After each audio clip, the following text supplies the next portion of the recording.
Hey kids, I hope you're all safe and sound and hiding out from the coronavirus. I hope everybody's healthy and doing okay.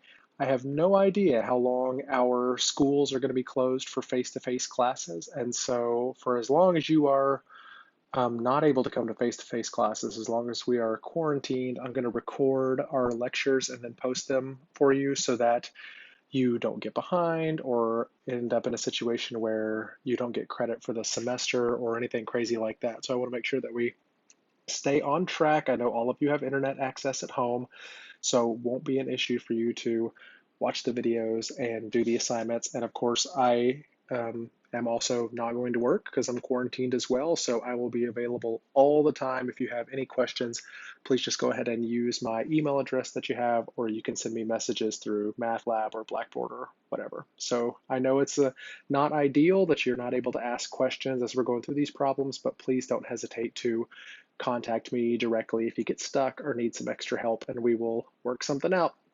So we're going to talk about the concept of what is a ratio and what is a proportion. And so a ratio is something that you have dealt with before. A ratio is a quotient of two numbers, and you've seen one.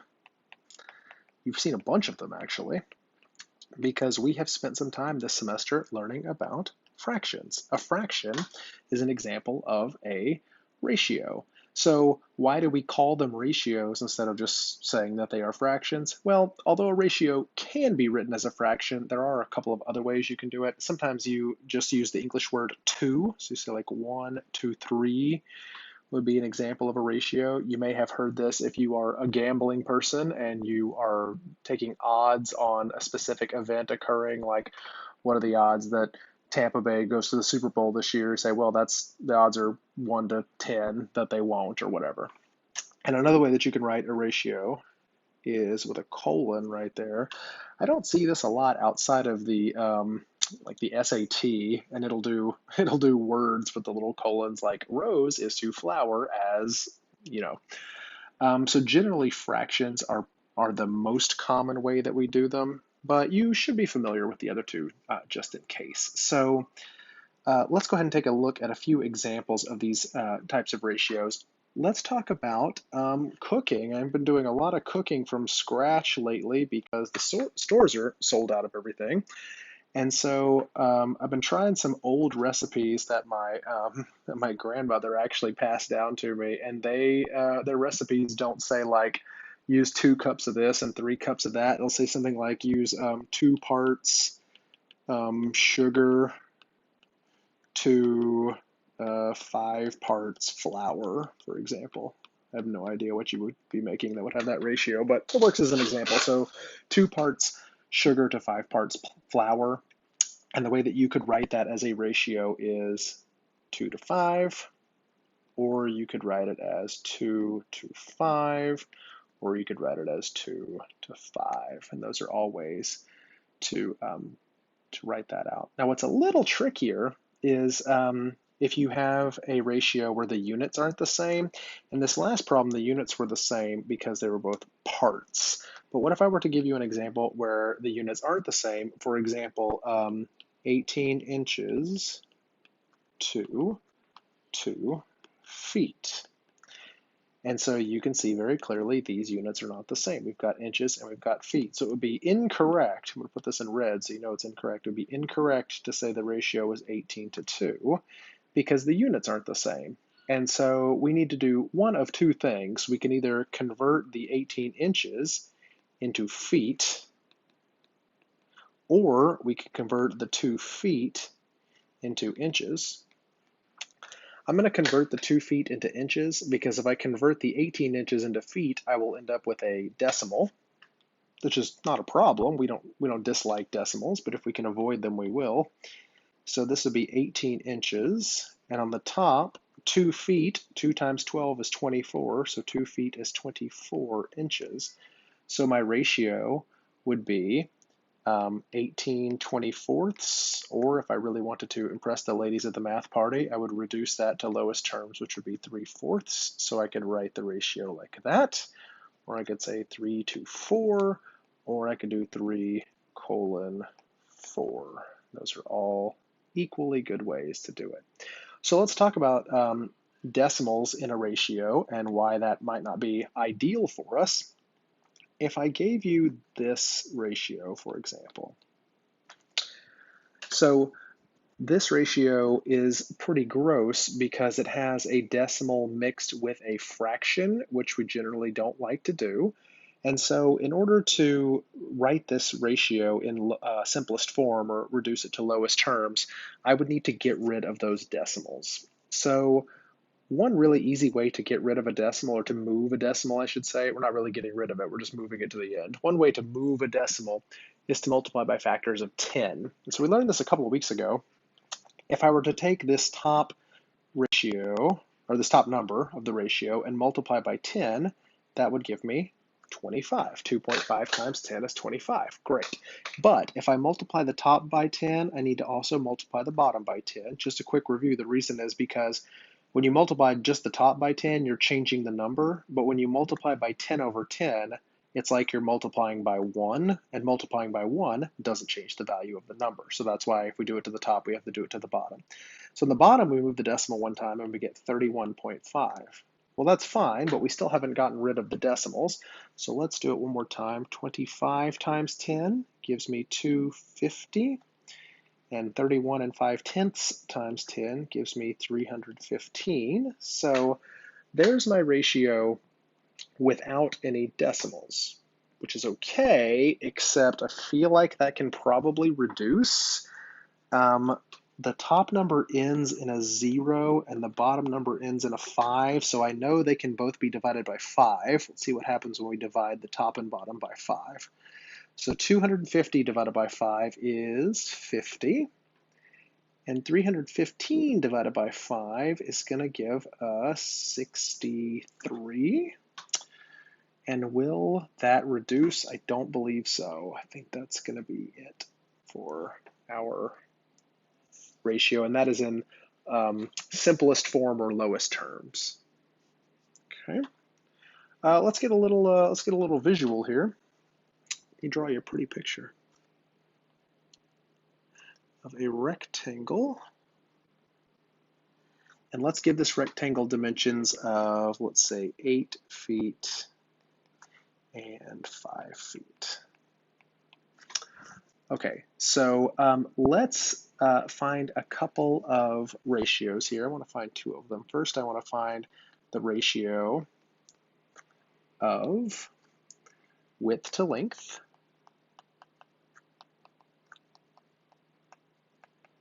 And then I want to find the ratio of length to perimeter.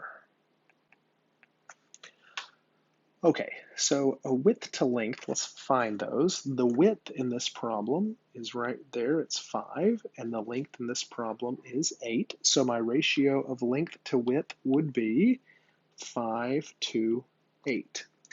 Can that reduce? It looks like no, it cannot, so that's my answer. Well, that was pretty easy. It wasn't bad at all. The next one's also not too bad. It does require a little bit of extra math from me because it says to find the perimeter, so I have to do some adding. The perimeter of this shape is going to be, 8 and 5 are the two sides, so 8 plus 5, and then don't forget, this side would also be 8, and this side would also be 5, so another 8 plus 5. So 8 plus 5 is 13, times 2 is 26, so the perimeter is 26. So the ratio of length to perimeter, as you'll recall, we said length was 8, so the ratio of length to perimeter is going to be length to perimeter. Notice that the word that comes first, length, is on top. In the first one, width came first, so width went on top. Width to length. Length to perimeter. The word that comes before to is the one that goes in the numerator. So 8/26 will reduce to 4/13, and I'm pretty sure that's the lowest it's going to go, so that would be my ratio. Okay, So let's talk about proportions.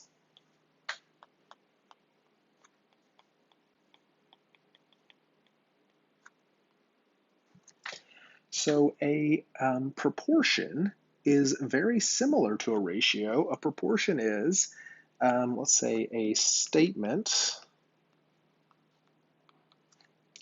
that two ratios are equal. A statement that two ratios are equal. So for example, let me give you a very basic one. 1/2 is equal to 4/8. That is an example of a proportion. Two ratios are equal. 1/2 is a ratio, 4/8 is a ratio, and my proportion is saying that the two of these ratios are equal. So that's what a proportion is. Let's talk about how to solve one. When I say solve one, I mean, could you find the missing piece? Okay, so I know that these two have to be equal to one another because there's an equal sign in between them. The question then is, what happened to get me from 45 over x to get me to 5/7? What operation did I do? Now, if you're staring at your screen and screaming cross multiplication, you're right, cross multiplication, but hold on just a second. Let's talk about it for a minute. To get from 45 to 5, what did I have to do? Well, I had to divide by 9. 45 divided by 9 is 5. So that means on the bottom, to get from x to 7, I also would have had to divide by 9. For these to be equal, whatever operation is done on the top has to also be the operation that's done on the bottom. So how can I figure out what the value of x is? Well, what I'm wondering is, if I took a number and divided by 9 to get 7, then if I had 7, I could multiply by 9 to get back to x. 5 multiplied by 9 is 45, so 7 multiplied by 9 would be x, and of course 7 times 9 is 63, so I know that the answer is 63. 45/63 is equal to 5/7. So if you've seen these before, you probably learned them by cross multiplication. Now that you've sort of seen why it works, let's look at cross multiplication. So I'm going to write the exact same problem. And what cross multiplication says is to do x multiplied by 5, which of course is going to give us 5x, and set that equal to 45 multiplied by 7. 45 multiplied by 7 is going to be 315. Does that sound right? 315? Sure. So, what is my next plan here? Well, I divide both sides by 5. X equals, and 315 divided by 5, you're never going to believe it, it's 63.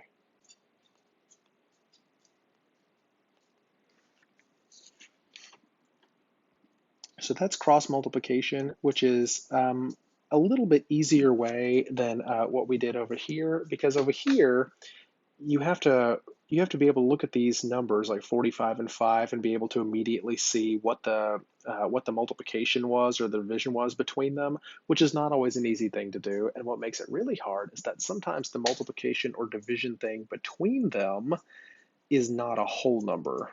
Like that time it worked out really nicely because it was times 9, but what if I had instead given you 44 over x equals 5 over 7? Well, now we're in a mess because 5 times what is 44? It's some kind of decimal. It doesn't seem great to figure out what that number would be. And so we say, well, whatever 44 divided by 5 is to figure out what this number is, and then we would take 7 and multiply by that mystery number. So 7 multiplied by whatever that is. And it turns out this is cross multiplication. If you look over here, this 315 right here was the 45 times 7, and then we divided by 5 right here. Excuse me, a little bit of a cough there. Not contagious, I promise. Okay. If you catch a virus through YouTube, don't blame me. I don't have those kinds of viruses. That is all you. Now, if my YouTube videos make you wish that you had a computer virus so you had an excuse not to watch them, well, I can take some responsibility for that, I guess. Okay, so let's take a look at one of these. This is another cross multiplication problem, but there's no way we could have done it like we did this method right here, because x plus 2 multiplied by what gives us x minus 5? Good grief, I have no idea. So here, cross multiplication is our only option, which is fine. I like cross multiplication. The trick here is when you cross multiply, we're going to do 3 multiplied by x plus 2. You got to make sure that the 3 gets multiplied by the x and the plus 2. Distributive property time. Without those parentheses, I would only be multiplying the 3 by the x. If I take those out, I forget the parentheses, now it's 3x plus 2. I don't want 3x plus 2. I want 3 times x plus 2.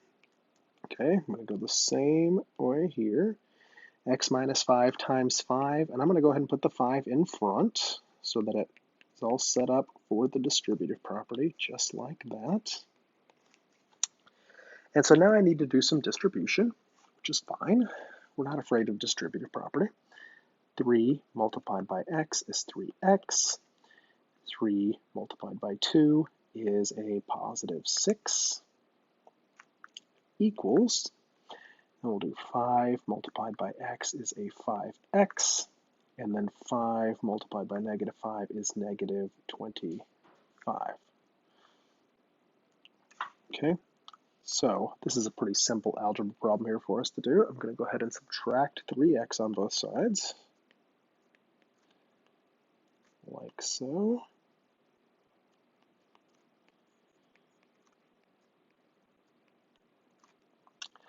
All right, that seems okay. And then I'm going to add 25 to both sides.